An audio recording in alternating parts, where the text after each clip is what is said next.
Vous avez sans doute entendu parler du référendum pour les animaux. Et qui peut être contre le bien-être animal en réalité? Pourtant, je ne signerai pas ce texte. Pourquoi? Parce que sous de bons sentiments, ce RIP ne sert ni les animaux ni la démocratie pour trois raisons.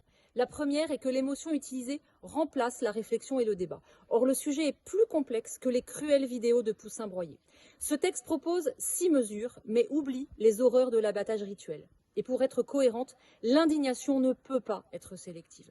La réalité, c'est qu'il existe des éleveurs respectueux de leurs bêtes, des chasseurs au service de la biodiversité et des amoureux de la nature dont le métier est d'en prendre soin chaque jour, week-end et jours fériés compris.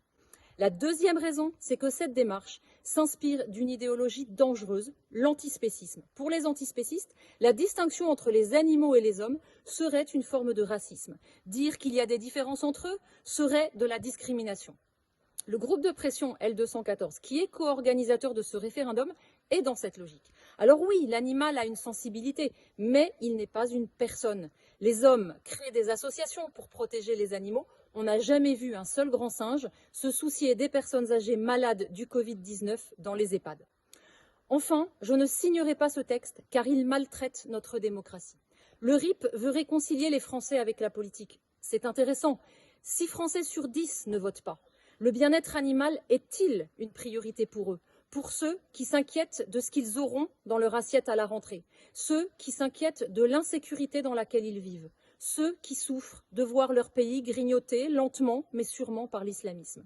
Le petit monde médiatique qui fait du bien-être animal une priorité est complètement coupé de la réalité et du bon sens. Et en plus, il culpabilise ceux qui n'adhèrent pas à ces théories fumeuses. Alors, en conclusion, chers amis, nous, les conservateurs, ne nous laisserons pas piéger, car nous ne faisons pas de l'homme un ennemi de la nature. Je refuse tout simplisme et toute manipulation.